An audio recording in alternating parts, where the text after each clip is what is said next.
Повеќе од еден месец откако беа притворени осомничените во случајот Рекет, исто толку од поднесената условена оставка на Катица Јанева, таа конечно, како најповикана ќе зборува пред Вилма Русковска во обвинителството за гонење, организиран криминал и корупција, но не како осомничена, туку како сведок. Се поставува прашањето зошто толку време се чекаше за шефицата на СЈО да биде повикана, ако се знае дека уште на стартот на Рекет во јавноста се појавија сомнежи дека токму Јанева обвинителката, која заедно со Боки 13 и Зоки Кичеец изнудувала пари од бизнисменот Орце Камчев, за потоа да каже дека е бил изгубен мобилниот телефон, кој подоцна форматиран беше пронајден кај девојката на нејзиниот син. Сомнежите стана уште поголеми кога нејзиниот глас се слушна во разговорите објавени од италијанскиот вестник Ла Верита, каде таа му вели на Камчев да не се секира дека секој биде во ред, како и дека обвинителката Лида Стефанова, која го застапува предметот империја, без неа не може ништо. Зошто толку се чекаше, се прашуваат и правните експерти. Дел од нив и јавно предупредија дека според праксата Јанева не само што требало веднаш да биде повикана на распит, туку можеби и ќе беше во притвор, поради можно влијание врз сведоци и уништување докази.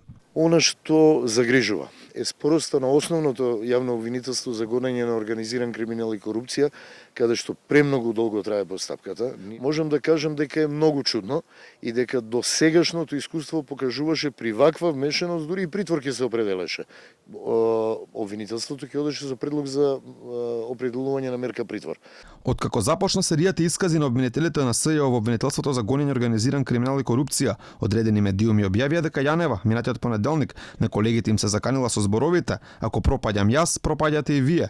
Ваквите информации не ги демантираше обвинителот Рустеми, кој само кажа дека не сакал да коментира детали од средбата. Што ви кажа Катица Јанева вас? Не би кажал за тоа пиење кафе заедничко со колегите. Благодарам. Убава дека сите ќе пропаднете заедно со неа, ако не ја поддржите. Нема да коментирам детали од средбата. Благодарам.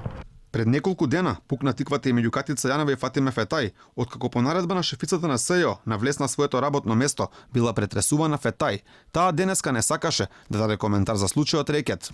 За тоа навистина не би сакала, не би можела да коментирам. Значи, постапката Рекет ја води друго обвинителство, кое што е надлежно, и за тоа навистина не сакам во ниту еден момент да се мешам. Иако во разговорите објавени од Ла Верита се забележува како Јанева му ветува на Камчев дека секи биде во ред, таа во своето последно појавување во јавноста изјави дека не ја злоупотребила својата должност. Најодговорно тврдам дека ниту свесно, ниту несвесно, ниту со сторување или несторување не сум ја злоупотребила должноста која во моментов се уште ја извршувам.